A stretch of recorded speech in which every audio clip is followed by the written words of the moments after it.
صبا بیٹھی کھانا کھا رہی تھی جب پھوپھو کھانستی ہوئی کمرے سے نکلی اور خون خوار نظروں سے صبا کو دیکھا اور پھر صبا کے ہاتھ سے کھانے کی پلیٹ چھینتے ہوئے بولی، ایسے ٹوٹ پڑتی ہو کھانے پر جیسے دنیا میں کھانے کے علاوہ کوئی دوسرا کام ہی نہیں ہے۔ بھابھی سے اور تو کچھ نہ ہو سکا، بیٹیاں پیدا کرتی رہیں، بیٹیاں بھی ایسی جو کام کی نہ کاج کی، دشمن اناج کی۔ یہ تھی کلثوم پھوپھو، جو دنیا کی 90% پھوپھوں کی طرح ہی زبان سے ناگن اور دماغ سے شیطان تھی۔ وہ جب بولتی تھیں تو خاک اگلتی تھیں یا پھر زہر نکالتی تھیں۔ خود عورت ہوتے ہوئے بھی انہیں عورت ذات سے خدا واسطے کا بیر تھا۔ جوانی میں ہی بیوہ ہو کر اپنے اکلوتے بیٹے سلمان کے ساتھ واپس مائکے ایسے آ کر بیٹھیں کہ ان کے پیر بھی پکڑ لیے گئے، لیکن انہوں نے دوسری شادی نہ کی، نہ سسرال واپس گئیں، حالانکہ ان کے سسرالی انہیں سر آنکھوں پر بٹھانے کو تیار تھے، مگر پھوپھو نے اپنی ہی اکلوتی بھابھی یاسمین کے سر پر بیٹھنا زیادہ ضروری سمجھا۔ کلثوم پھوپھو اور یاسمین بھابھی کا رشتہ کچھ ایسا تھا کہ قیامت بھی آ رہی ہوتی تو جب تک وہ دونوں ایک دوسرے کو تانے مار کر اپنا دل ٹھنڈا نہ کر لیتی، دونوں کو سکون آنے والا نہیں تھا۔ بھابھی کا ایک ہی رونا ہوتا تھا کہ اس خوشی میں شادی کی تھی کہ چلو ساس سسر چل بسیں، اور ایک ہی نند ہے جو اپنے گھر کی ہے، لیکن یہاں نند ساس سسر سب بن کر سینے پر بیٹھی ہوئی ہے۔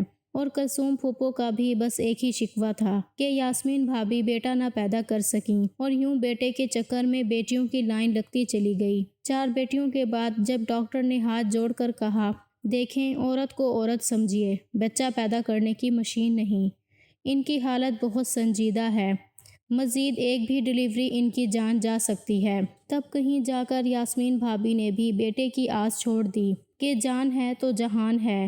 اور یاسمین بھابھی کے شوہر اور کلثوم پھوپھو کے بھائی اشرف نے بھی صبر شکر کر لیا تھا کہ بیوی مر جاتی تو کہاں اتنی بیٹیوں کو سنبھالتے پھرتے۔ اشرف ہاؤس میں صرف ایک ہی اولاد نرینہ تھی، اور وہ تھا کلثوم پھوپھو کا بیٹا، جس پر وہ اکڑ اکڑ کر پیار کرتی تھیں، اور ایسے سلمان کو لاڈلا کر رکھا تھا جیسے ساری دنیا میں صرف ایک وہی مرد ہو۔ پھوپھو کو نہ جانے بیٹیاں کیوں اچھی نہیں لگتی تھیں، اپنے بیٹے پر انہیں ناز تھا، اور کیوں نہ ہوتا، وہ شہر کے سب سے مہنگے اسکول میں پڑھنے والا، بڑی سی گاڑی میں باہر جانے والا اور برانڈ سے شاپنگ کرنے والا نواب زادہ تھا۔ پھوپھو کے شوہر خاصی دولت چھوڑ کر مرے تھے جو خاندانی کاروبار میں تھے، اور ہر مہینے پھوپھو کے حصے کے پیسے پھوپھو کا دیور خود آ کر دے جاتا تھا۔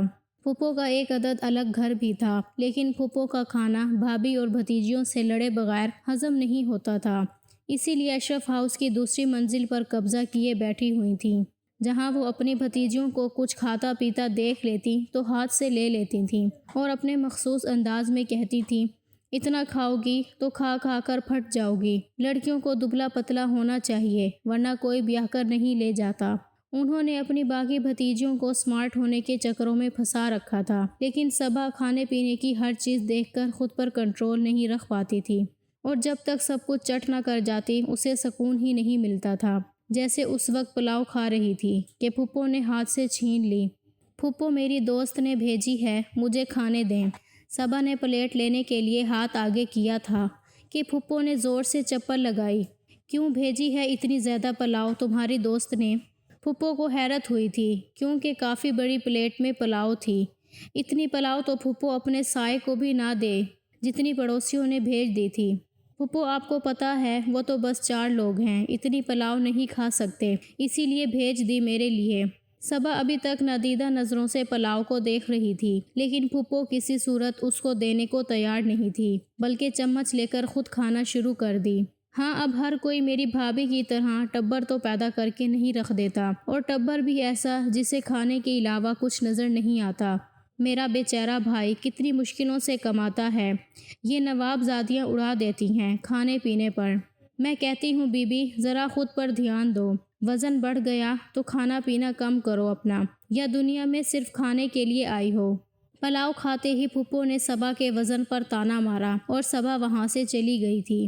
صبا کا وزن اپنی باقی بہنوں کی نسبت زیادہ تھا، اور باقیوں کی طرح وہ اپنی فٹنس کا زیادہ دھیان بھی نہیں رکھتی تھی، اسی لیے پھیلتی جا رہی تھی، اور اس سے زیادہ اس کی فکر پھوپھو کو تھی کہ کہیں کل کو شادی نہ ہوئی تو وہ کہاں اس کو برداشت کرتی پھرے گی۔ ان کا بس ایک منصوبہ تھا، سب لڑکیوں کو بیاہ کر چلتا کرنا۔ اور اشرف ہاؤس کو اپنے سلمان کے نام کروانا۔ کہتے ہیں نا، انسان کے پاس جتنا زیادہ پیسہ آتا ہے وہ اتنا ہی لالچی ہو جاتا ہے۔ کچھ یہی حال پھپھو کا بھی تھا۔ اپنے مرحوم شوہر کا اتنا پیسہ ہونے کے باوجود بھی ان کی نظر اپنے بھائی کے گھر پر ہی تھی۔ صبا کمرے میں آئی تو وہاں خود سے 2 سال بڑی بہن بشرا کو تیار ہوتے پایا۔ بشرا کو دیکھنے کے لیے شام میں کچھ لوگ آ رہے تھے، اسی لیے وہ صبح سے درجن بھر کپڑے بدل چکی تھی، لیکن اسے کوئی پسند ہی نہیں آ رہا تھا۔ خدا خدا کر کے اسے ایک جوڑا پسند آیا تھا جسے پہن کر وہ تیار ہو رہی تھی، لیکن جو حال اس نے کمرے کا کر دیا تھا دیکھ کر ہی صبا کا سر چکرا گیا تھا، مگر صاف تو پھر اسی کو کرنا تھا، سو وہ کام میں لگ گئی۔ کمرہ صاف کر کے وہ باہر آئی تو مہمان آ چکے تھے۔ وہ کچن میں گھس گئی اور اپنی امی کے ساتھ چائے وغیرہ تیار کروانے میں مدد کرنے لگی۔ اشرف ہاؤس کی لڑکیوں میں صرف صبا تھی جو کھانا کھانے کی شوقین تو تھی ہی، ساتھ ساتھ پکانے کی بھی شوقین تھی۔ اس کے علاوہ بھی گھر کو منٹوں میں چمکا دینا اس کے دائیں ہاتھ کا کھیل تھا۔ اس کے برعکس باقی 3 بہنیں کچھ حد تک کام چور واقع ہوئی تھیں۔ صبا نے جلدی جلدی لوازمات پلیٹوں میں سجائے اور بشرا کے ہاتھ چائے بھجوا دی۔ پچھلے 3 ماہ سے کوئی 3 درجن رشتے آ چکے تھے بشرا کے لیے، لیکن بات کہیں بھی نہیں بن پا رہی تھی۔ ڈائننگ روم سے ہنسی مذاق کی آوازیں آنے لگیں تو صبا نے سکھ کا سانس لیا کہ رشتہ پکا ہو گیا ہے، اور واقعی میں ہی ہوا بھی یہی تھا۔ لڑکے والوں کو بشرا پسند آ گئی تھی اور وہ پہلی ملاقات میں منگنی کی انگوٹھی پہنا گئے تھے۔ صبا کے ماں باپ تو خوش تھے ہی، بشرا بھی آسمان میں اڑ رہی تھی، اور پھپھو نے سکون کا سانس لیا کہ چلو ایک بلا تو چلی۔ گھر میں پھر بشرا کی شادی کی تیاریاں شروع ہو گئی تھیں۔ پہلے ایک رسم سادہ سی منگنی میں ہو گئی تھی اور شادی 3 ماہ بعد طے پائی تھی، لیکن تیاریاں پہلے سے ہی شروع ہو گئی تھیں۔ پھپھو بھی خوش تھیں، لیکن پھر ان کو ایسی خبر سننے کو ملی کہ ان کو دل کا دورہ پڑتے پڑتے بیٹھا تھا۔ پھپھو کے دیور کا بزنس پوری طرح نقصان میں پھنس گیا تھا۔ پھپھو کی ساری آمدنی ڈوب چکی تھی اور وہ سلمان کی نوابوں والی زندگی میں ہی ختم ہو گئی تھیں۔ دونوں ماں بیٹا غم میں مر جانے والے ہو گئے تھے۔ پھپھو نے تو صاف کہہ دیا تھا کہ بھیا یہ تو بشرا ہی منحوس ہے، ادھر اس کی منگنی ادھر بزنس میں نقصان ہو گیا۔ یاسمین بھابی نے بھی جواب میں خوب جلی کٹی سنا کر اپنا دل ٹھنڈا کیا، مگر نہ جانے کیسے پھپھو کی زبان سے نکلے یہ الفاظ اڑتے اڑتے بشرا کے سسرال تک جا پہنچے، اور منگنی والے دن ہی پھپھو کا کاروبار ٹھپ ہونے کی بات سن کر ان کے دل کانپنے لگے تھے۔ کمزور ایمان کے عام سے لوگ تھے، ان باتوں کا یقین کرتے تھے، سو اپنے بیٹے کو قسمت کا چمکتا ستارہ سمجھا۔ حالانکہ منگنی صرف بشرا کی نہیں ان کے بیٹے کی بھی تھی، لیکن منحوسیت کا ٹیگ صرف بشرا کے ماتھے پر چپکا کر وہ لوگ چلتے بنے۔ بشرا کا رشتہ بھی ٹوٹ گیا اور اٹھتے بیٹھتے پھپھو کے تانے بھی الگ سے اس کی جان کھا رہے تھے۔ پھپھو تو یوں اس کے پیچھے پڑی رہتی تھی جیسے کاروبار کو بشرا نے خود تباہ کیا ہو۔ وقت کچھ اور گزرا تو منحوسیت کا ٹیگ کم ہونے لگا تھا۔ بشرا کا پھر سے رشتہ آیا۔ اشرف صاحب بھی یہی چاہتے تھے کہ جلد از جلد بشرا سمیت سب بیٹیوں کو رخصت کر کے اپنے فرض سے سبکدوش ہوں، اور بشرا کے لیے ایک عدد مزید اچھا رشتہ آ گیا تھا۔ رشتہ تو اچھا تھا، لیکن لوگ تھوڑے لالچی قسم کے تھے۔ جہیز کے نام پر منگنی کے فنکشن میں لمبی لسٹ پکڑا دی تھی اور لڑکے نے خود کے منہ سے سلامی میں کار کی ڈیمانڈ کر دی تھی۔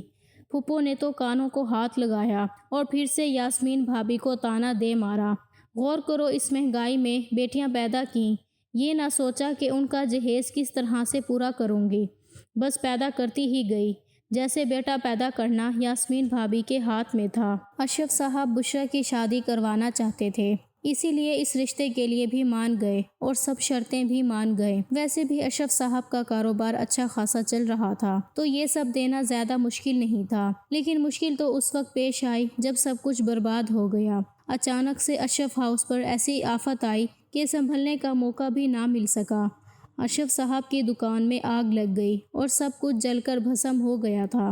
جن لوگوں نے مارکیٹ سے پیسے اٹھا رکھے تھے وہ جان کو آنے لگے تھے، گھر میں کھانے تک کے لالے پڑ گئے تھے۔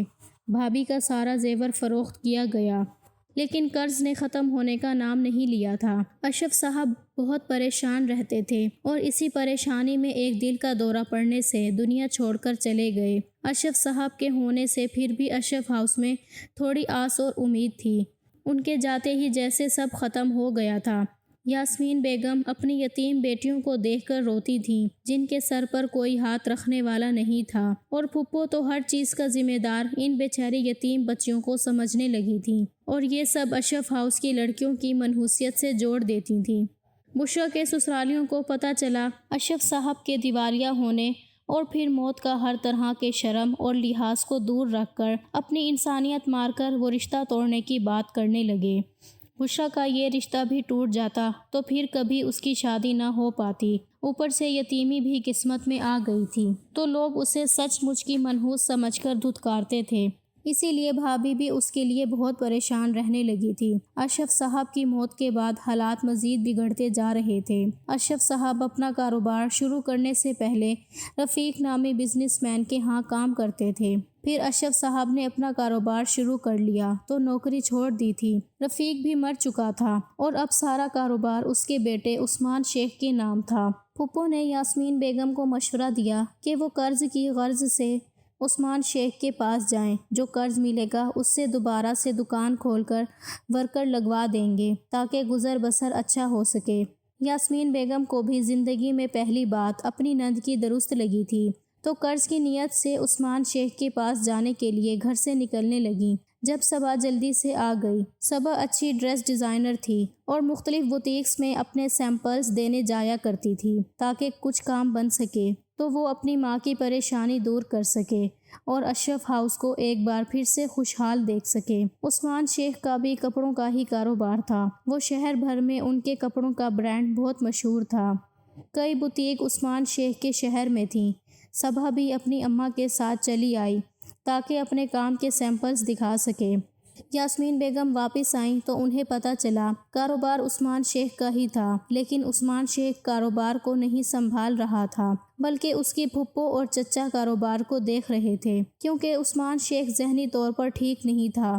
یاسمین بیگم نے ڈھکے چھپے الفاظ میں اپنے آنے کا مقصد بیان کیا تو ان کی طرف سے صاف انکار ہو گیا تھا۔ اس پھپھو اور چچا کی طرف سے صبا کے سیمپلز انہیں پسند آئے تھے، اسے بے حد کم داموں پر لے رہے تھے جو صبا دینا نہیں چاہتی تھی۔ دونوں ماں بیٹی خالی ہاتھ گھر چلے آئے، لیکن دوسرے روز شیخ انٹرپرائزر سے فون آیا تو وہ حیران ہوتی ہوئی چلی گئی، مگر جب لوٹی تو کچھ پریشان اور کچھ مطمئن سی بھی تھی۔ کبھی ان کے چہرے پر پریشانی کے سائے منڈلانے لگتے تھے اور کبھی آنکھوں میں اطمینان سا اترنے لگتا تھا۔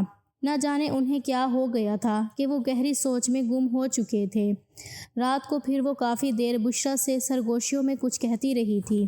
بشریٰ گھر کی بڑی بیٹی تھی، اس لیے اب یاسمین بیگم اس سے مشورہ ضرور کرتی تھیں۔ کوئی بھی کام کرنے سے پہلے نہ جانے کیا بات تھی کہ دونوں میں بات کرتے ہوئے اچھی خاصی جھڑپ ہو گئی تھی۔ تھوڑی ہی دیر میں دونوں لڑ جھگڑ کر پھر سے کسی بات پر بحث کرنے لگے تھے۔ 1-2 گھنٹے بعد ان کی بحث میں پھپھو بھی شامل ہو چکی تھی۔ تینوں نے مل کر نہ جانے کیا باتیں اور کیا فیصلے کیے کہ صبح تینوں کے چہرے پر اطمینان نظر آ رہا تھا۔ صبا اپنے سیمپل لے کر جانے لگی تو پھپھو نے روک کر پکارا، میری بچی ہر وقت کام کرتی رہتی ہو، کیا ضرورت ہے کام کرنے کی؟ اپنی صحت کا بھی خیال رکھا کرو۔ صبا کو تو اپنے کانوں پر یقین ہی نہیں آ رہا تھا اور باقی دونوں بہنیں بھی پھٹی پھٹی آنکھوں سے پھپھو کو دیکھتی رہ گئیں، جو کچھ حد سے زیادہ ہی شہد ٹپکا رہی تھیں۔ صرف بشریٰ تھی جو سر جھکائے بیٹھی تھی۔ صبا کو اپنی ماں کا رویہ بھی اس دن بہت بدلا بدلا سا لگا تھا اور صبا کو اپنا آپ یوں لگا جیسے قربانی کا جانور جسے قربان کرنے سے پہلے خوب لاڈ پیار سے بہلایا جاتا ہے۔ تو پھر جب ان سب میٹھے لہجوں کے پیچھے کی اصلیت کھلی تو صبا حیران سی رہ گئی تھی۔ اتنی بڑی بات وہ سب اتنے آرام سے کہہ رہے تھے جیسے حلوہ ہو، اور صبا کی پوری زندگی ہل کر رہ گئی تھی۔ وہ پھٹی پھٹی نگاہوں سے اپنی ماں اور بہن کو دیکھ رہی تھی جو اس پل اسے بہت صفاق لگے تھے۔ پھپھو سے تو کبھی اسے خیر کی امید رہی نہیں تھی، لیکن اس کی اپنی ماں اور بہن اس کے ساتھ یہ کریں گے وہ سوچ نہیں سکتی تھی۔ آنکھیں پھاڑ پھاڑ کر ہمیں کیوں دیکھ رہی ہو؟ لڑکی سورج ہاتھ میں لے کر نکلو گی نا، تب بھی تم اپنے لیے ایسا امیر گھر نہیں ڈھونڈ پاؤ گی۔ شکر کرو تمہیں اتنا اچھا رشتہ مل رہا ہے، ورنہ تم جیسی موٹی لڑکی سے کون شادی کرتا؟ وہ جس طرح بولی تھیں صبا کا دل ٹکڑوں میں بٹ گیا تھا۔ ہاں وہ اپنی عمر کی لڑکیوں سے وزن میں تھوڑی زیادہ تھی، لیکن وہ بدصورت اور اتنی بھی بری نہیں تھی کہ اسے سر سے اتار کر پھینک دیں۔ اس کی شکل پر ہی انکار لکھا تھا۔ اس کی ماں کہنے لگی، دیکھو میرا بچہ، تم ادھر راج کرو گی اور تمہارے دم سے ہمارے حالات بھی بہتر ہو جائیں گے۔ تم ہمارے حالات بہتر ہوتے دیکھنا چاہتی ہو نا، تو تم یہ شادی کر لو، ہماری ساری پریشانیاں دور ہو جائیں گی۔ دیکھو تمہارے ابا کے بعد اب تمہارا ہی سہارا ہے ہمیں، ورنہ ہم سب بھوک سے ہی مر جائیں گے۔ ماں کے منہ سے سچائی نکلی تھی۔ وہ لوگ اس کی شادی نہیں کر پا رہے تھے، بلکہ پیسوں کے لالچ میں اسے جہنم میں پھینک رہے تھے، جہاں اس کی زندگی جل کر راکھ ہو جاتی۔ وہ اپنی ماں کو کچھ بھی نہیں کہہ سکی تھی، نہ انکار کر سکی تھی، نہ اقرار۔ وہ تو بس اپنی قسمت کو کوستی رہی تھی۔ وہ اگر انکار بھی کرتی تو اس کی سننے والا کون تھا؟ اماں فیصلہ کر چکی تھیں، شادی تو ضرور ہونی ہی تھی، تو اس نے بھی چپ چاپ اماں کے فیصلے پر سر جھکا دیا تھا۔ یہاں اس نے ہاں کہی اور وہاں اشرف ہاؤس کے حالات بہتر سے بہتر ہو گئے۔ کاروبار پھر سے شروع ہو گیا، کاریگر رکھ لیے گئے، بشریٰ کے جہیز کے لیے بھر بھر کر تیاریاں ہونے لگیں، اور بشریٰ کے شوہر کے لیے گاڑی بھی آ گئی تھی۔ گھر بھی لش پش کرنے لگا تھا اور سب کے چہرے کھل اٹھے تھے۔ اماں کا زیور بھی پھر سے بن گیا تھا۔ بس صبا کی قربانی دی تھی اور سب کی زندگی سنور گئی تھی۔ صبا ان دنوں اپنی قسمت کو روتی رہتی تھی، کیونکہ جس شخص سے صبا کی شادی طے ہوئی تھی وہ عثمان تھا۔ کوئی اور حالات ہوتے تو وہ بھی عثمان شیخ جیسے انسان سے شادی ہونے پر خوشی محسوس کرتی، لیکن اب ایسا نہیں تھا۔ وہ شخص جس پر شہر کی آدھی لڑکیاں مرا کرتی تھیں، اب کوئی ایک بھی لڑکی اس سے شادی کرنے کو تیار نہیں تھی۔ وہ پہلے جیسے ہینڈسم اور امیر تھا، لیکن وہ پہلے جیسا پھر بھی نہیں رہا تھا۔ جب تک وہ ٹھیک تھا، اس کے آگے پیچھے لڑکیوں کی لائنیں لگی ہوتی تھیں، اور پھر ایک بھیانک کار ایکسیڈنٹ میں وہ اپنی دماغی حالت کھو بیٹھا تھا اور عین جوانی میں ایک بچہ بن گیا تھا۔ اسے سنبھالنے کی ضرورت تھی، تو پیسے کے دم پر اس کی شادی کروانے کا سوچا۔ اس کی پھوپھو نے یتیم اور مجبور لڑکی کو دیکھ کر انہوں نے دانا پھینکا اور سب ان کے ہاتھ میں آ گیا۔ یاسمین بیگم کو کافی موٹی رقم دی اور باقی بھی تمام مسائل حل کر دیے، تو انہوں نے بھی صبا کی شادی طے کر دی تھی۔ ویسے بھی کبھی نہ کبھی تو صبا کی شادی کروانی تھی، سو عثمان سے کروانی انہوں نے بہتر سمجھا، جس میں سب کا فائدہ تھا۔ باقی بیٹیوں کی طرح صبا اتنی خاص خوبصورت اور سمارٹ بھی نہیں تھی، اس لیے اس حسن پرست دنیا میں اس کا اچھا رشتہ ملنا تو مشکل ہی تھا، اور اوپر سے جہیز دینے کی فکر بھی نہیں تھی، سو اسے پاگل عثمان سے بیاہنا ہی ٹھیک لگا۔ اس کے بعد یاسمین بیگم کی تمام مشکلات دور ہو گئی تھیں۔ صبا کی شادی ہو گئی تو اشرف ہاؤس سے وہ شیخ ہاؤس میں آ گئے تھے۔ شیخ ہاؤس مانا دنیا میں جنت تھی۔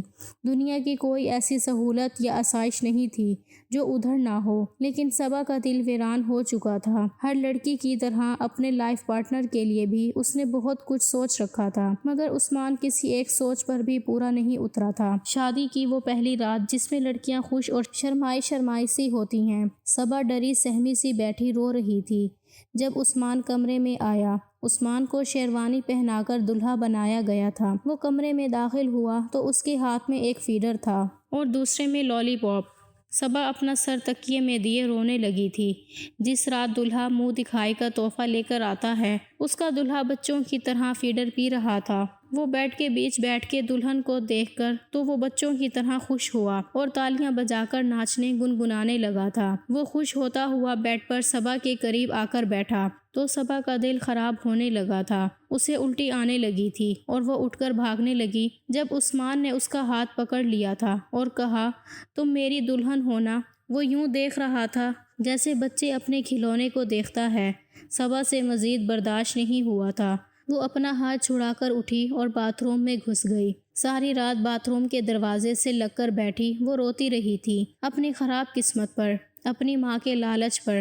ابو کا بزنس سیٹ ہو گیا تھا، پھر سے اماں نے اپنے گروی رکھے زیور واپس لے لیے تھے، بشریٰ کی شادی ہو گئی تھی، چھوٹی بہنوں کی بڑی یونیورسٹیوں میں داخلے ہو گئے تھے، اور پھوپھو کا بیٹا باہر پڑھنے چلا گیا تھا۔ سب کی زندگی سیٹ ہو گئی تھی، صرف صبا کو برباد کر کے۔ صبا کو بھیج کر سب نے اپنے خواب خرید لیے تھے۔ اس پر اس رات صبا کو ہر چیز سے نفرت ہوئی تھی۔ اپنی ماں سے، اپنی بہن اور یہاں تک کہ خود سے بھی نفرت تھی۔ اگلی صبح وہ باتھ روم سے نکلی تو عثمان کمرے میں نہیں تھا۔ صبا نے سکھ کا سانس لیا اور کپڑے چینج کیے۔ اسے کافی بھوک محسوس ہو رہی تھی تو ڈرتے ڈرتے وہ کمرے سے نکل کر نیچے آئی۔ اس محل گھر میں کچن کہاں ہوگا، اسے سمجھ ہی نہیں آ رہی تھی۔ جب اسے عثمان کی آواز آئی، وہ بالکل بچوں کی طرح رو رہا تھا۔ اس کی آواز کے تعاقب میں صبا کچن میں گئی تو اس کے پیروں تلے سے زمین نکل گئی تھی، کیونکہ ایک ملازمہ عثمان کو بری طرح سے مار رہی تھی اور وہ روتے ہوئے اپنی ماں کو پکار رہا تھا۔ صبا کا دل عثمان کی حالت پر پستا جا رہا تھا۔ وہ بھاگ کر گئی اور ملازمہ کے ہاتھ سے ڈنڈا لے کر دور پھینکا۔ آپ کی ہمت کیسے ہوئی اس پر ہاتھ اٹھانے کی؟ آپ ملازمہ ہو کر اپنے مالک کو کیسے مار سکتی ہیں؟ صبا ابھی تک شوکڈ میں تھی کہ اب مالک اپنی ملازمہ سے مار کھا رہا تھا، تو دال میں ضرور کچھ کالا ہے۔ او بی بی، یہ پاگل نہیں ہے اور تم مالکن بننے کی کوشش نہ کرنا، ورنہ تمہیں بھی رسی ڈال کر مار مار کر سیدھا کر دوں گی، جیسے اس پاگل کو کرتی ہوں۔ ہمارے مالک تو صرف پروین بی بی اور ماجد صاحب ہیں۔ ملازمہ نے عثمان کی پھوپھو اور چچا کا نام لیا تھا، یعنی کہ اب سارا ان دونوں کے ہاتھ میں تھا اور عثمان کی کوئی حیثیت ہی نہیں تھی، تو پھر اس کی شادی کیوں کرائی؟ اور شادی کے بدلے اتنے سارے پیسے دینے کے پیچھے کیا وجہ ہو سکتی ہے؟ صبا یہی سوچ رہی تھی۔ اس سے عثمان پر بھی لمحے بھر کو ترس آیا تھا۔ وہ اپنے ہی گھر میں اتنی ذلت سے جی رہا تھا۔ صبا اس کو لے کر کمرے میں آ گئی، اسے چپ چاپ صوفے پر بیٹھنے کا کہا۔ عثمان بھی منہ پر انگلی رکھ کر صوفے پر بیٹھ گیا تو بے ساختہ صبا مسکرا رہی تھی۔ وہ خوبصورت نوجوان تھا جسے حالات نے کیا بنا دیا تھا۔ یتیمی اپنے ساتھ جس طرح صبا کے لیے غم دکھلائی تھی، ویسے ہی عثمان بھی سب کے ہاتھوں کا کھلونا بن چکا تھا۔ صبا نے اس پر عثمان کو دیکھ کر نہ جانے کیوں سمجھوتا کرنے کا سوچ ہی لیا تھا۔ اس نے سوچ لیا تھا عثمان کا خیال رکھے گی تاکہ جتنی بھی زندگی ہو وہ معصوم عثمان کے ساتھ اچھے سے گزار سکے۔ صبا نے عثمان کو پیار سے پکارا اور اسے کپڑے بدلنے کا کہا، لیکن عثمان نے بات نہ مانی، اور جب صبا نے بہت کہا تو عثمان کو غصہ آ گیا۔ اس نے کمرے کی چیزیں توڑنی شروع کر دی تھیں۔ صبا گھبرا کر کمرے سے جڑی اسٹڈی روم میں چھپ گئی تھی۔ عثمان اتنے وحشیانہ انداز میں چیزیں توڑ رہا تھا کہ خوف کے مارے برا حال ہو گیا تھا۔ وہ ڈر گئی تھی عثمان سے، کیونکہ وہ سچ میں پاگل تھا، اور پاگل انسان کب کس کو جان سے مار ڈالے کیا پتہ چلتا ہے۔ کافی دیر بعد جب صبا کو کمرے میں سے چیزیں گرنے کی آواز نہ آئی تو وہ ڈرتے ڈرتے باہر نکلی تو دیکھا عثمان تھک کر نیچے ہی سو گیا تھا۔ صبا نے سارا گند صاف کروانا چاہا تو ملازمہ نے اتنی بدتمیزی سے انکار کیا کہ صبا منہ دیکھتی رہ گئی تھی۔ اس گھر میں ملازموں سے بھی بدتر حیثیت تھی عثمان اور اس کی بیوی کی۔ صبا نے خود کمرہ سمیٹا اور عثمان کے سر کے نیچے سرہانہ رکھ کر اس کے اوپر چادر ڈالی تو عثمان جاگ گیا۔ صبا ڈر کر اس سے دور ہوئی، لیکن اس نے کوئی ری ایکٹ نہیں کیا، بس وہ گھور گھور کر اسے دیکھنے لگا تھا۔ صبا صوفے پر بیٹھ گئی تھی، صوفے پر بیٹھے سو گئی تھی۔ جب آنکھ کھلی تو جو چادر اس نے عثمان پر ڈالی تھی وہ اس پر پڑی ہوئی تھی اور عثمان کمرے میں نہیں تھا۔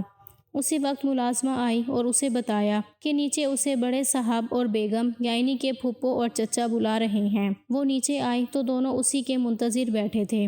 اسے دیکھتے ہی پھپھو بولی، لڑکی، تمہارے شوہر نے اتنی مہنگی چیزیں توڑ دیں، تم کہاں مری ہوئی تھی؟ اسے روک نہیں سکتی تھی؟ اتنا پیسہ خرچ کر کے تمہیں اسی لیے تو لائے ہیں، اس پاگل کو قابو کر سکو۔ وہ انہیں دیکھ کر رہ گئی تھی۔ ساری دنیا ہی ان دنوں صبا کو صفاق لگ رہی تھی، اور اس وقت پھپھو اسے بہت ہی بے رحم انسان لگی تھی۔ ہاں، آئندہ کچھ بھی توڑا اس نے تو بھگتو گی تم، اور ہاں، آج بہت آرام کر لیا تم نے، کل سے فیکٹری چلنا ہے اور جاتے ہوئے اپنے پاگل شوہر کو اس کی دوائی دے کر جانا کہ تمہارے آنے تک بے سود پڑا رہے۔ یہ چچا تھے اور ان کے لہجے میں بھی وہی تکبر تھا۔ میں نے فیکٹری کیوں جانا ہے؟ صبا نے حیرانی سے دیکھا۔ کچھ تو صبا ان دونوں کو سمجھ چکی تھی، مگر ان کے منہ سے سننا چاہتی تھی۔ تمہارے جتنے بھی ڈیزائن ہیں نا، تم اب وہ ہماری بوتیک کے لیے بناؤ گی۔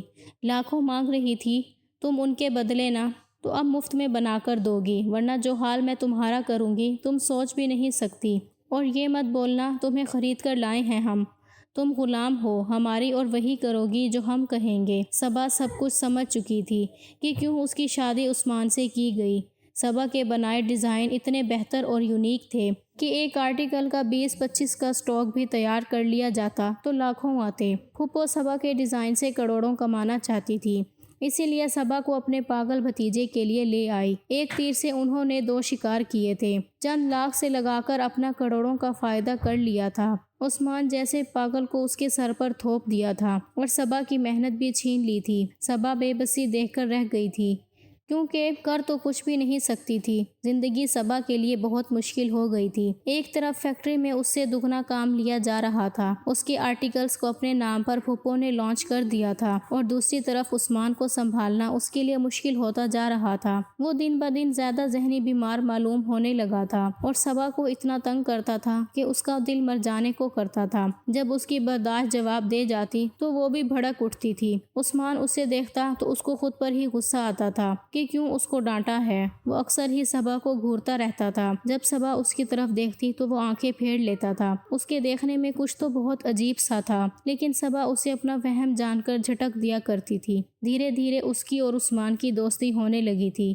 عثمان سے وہ پیار سے بات کرتی، اس کی ہر بات مانتی تو وہ بھی خوش ہو کر اس کی ہر بات مانتا تھا، اور جب تک صبا واپس نہ آ جاتی کمرے سے باہر نہیں نکلتا تھا۔ اس کے ساتھ ہی کھانا کھاتا اور چیزیں توڑنی بھی چھوڑ دی تھیں۔ جو دوائیں پھپھو کا رکھا ڈاکٹر دے کر جاتا تھا، اس نے وہ دوائیں بھی عثمان کو دینی بند کر دی تھیں، جس سے عثمان کی حالت میں کافی بہتری نظر آنے لگی تھی۔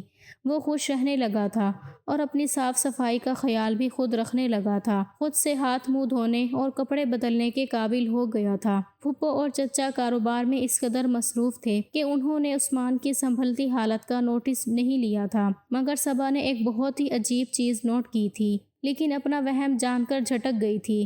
اس نے نوٹ کیا تھا کہ عثمان کی حالت بہتر ہو رہی تھی، لیکن پھپھو اور چچا کو دیکھ کر وہ یوں ظاہر کرتا تھا جیسے وہ پہلے جیسا ہی ہو۔ صبا اس کو سمجھ نہیں پا رہی تھی۔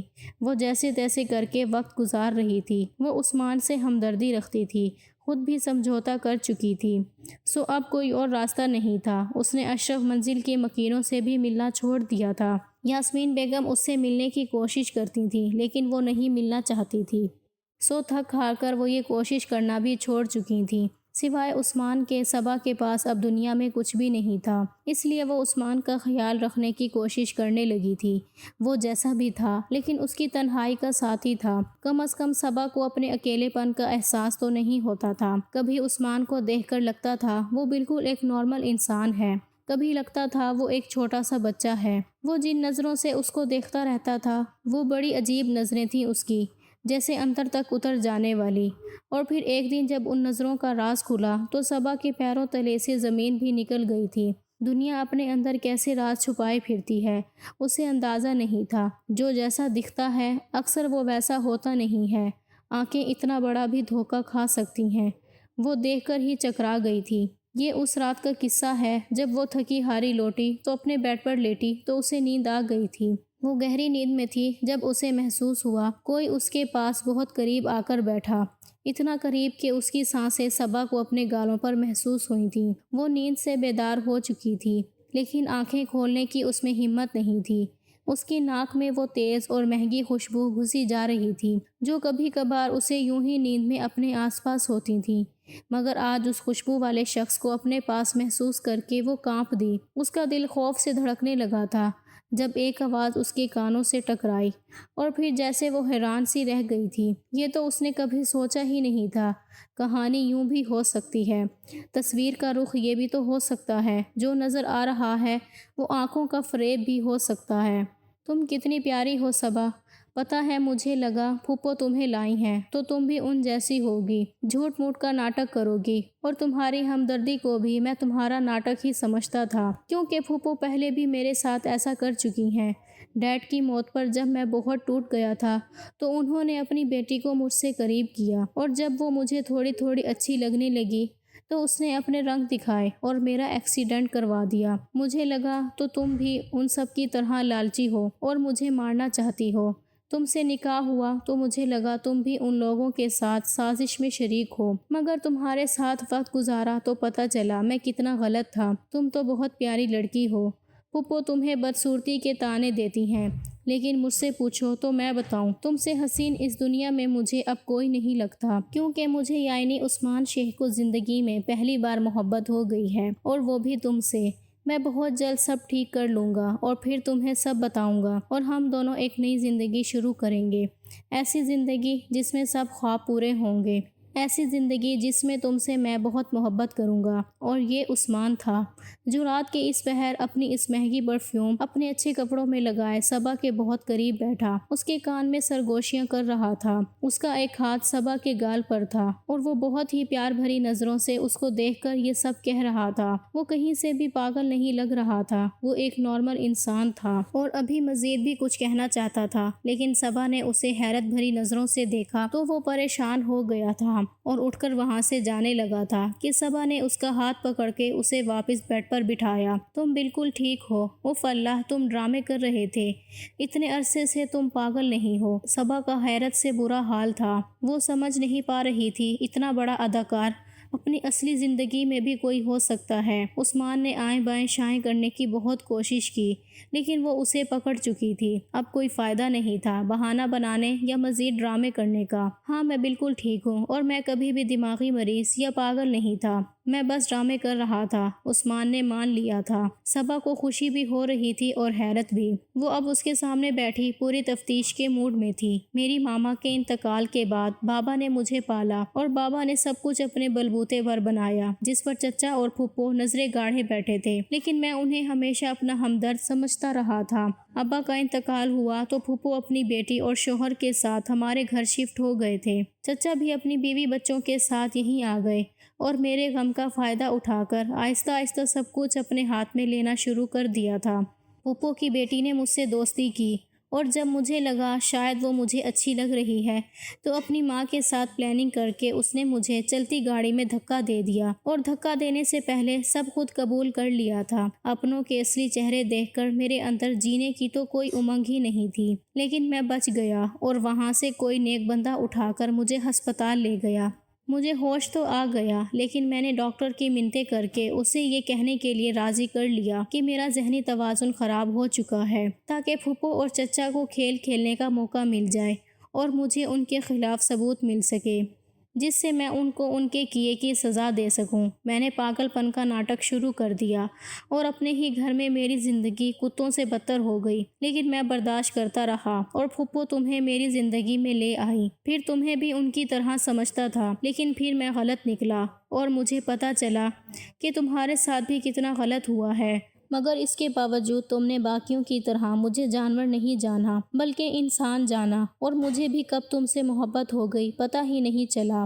ہم دونوں نے بہت برداشت کر لیا، کچھ کرنے کا وقت ہے، بس کچھ ہی دن میں پھپھو اور چچا اپنے انجام کو پہنچ جائیں گے، پھر ہم دونوں نئی زندگی شروع کریں گے۔ میں تم پر اپنے ساتھ رہنے کے لیے کوئی دباؤ نہیں ڈالوں گا، تم سوچ کر فیصلہ کرنا، میرے ساتھ جینا چاہو گی؟ وہ اپنی ساری داستان سناتا گیا تھا اور یہ سن کر صبا کی آنکھیں نم ہو گئی تھیں۔ عثمان نے تو اس سے زیادہ دکھ جھیلے تھے، اپنوں کے بہت بھیانک چہرے دیکھے تھے، اٹھ کر جانے لگا تھا جب وہ اس کے سامنے آ گئی۔ مجھے نہیں پتا مجھے تم سے محبت ہے یا نہیں، لیکن مجھے تمہاری عادت ہو چکی ہے عثمان، اور تمہارے بغیر رہنا مشکل سا لگتا ہے۔ میں تمہارے ساتھ باقی کی ساری زندگی جینا چاہوں گی۔ عثمان جیسا اچھے دل کا انسان کہاں مل سکتا تھا اسے؟ عثمان کے سینے پر سر رکھ کے وہ رات صبا کی زندگی کی سب راتوں سے بہت حسین تھی۔ جو کچھ اس نے برداشت کیا تھا اس کے بدلے عثمان جیسا شخص ملا تھا تو گھاٹے کا سودا نہیں تھا۔ عثمان نے اپنے چچا اور پھپھو کے خلاف کافی ثبوت جمع کر لیے تھے اور پھپھو کی بیٹی سے بھی اگلوا لیا تھا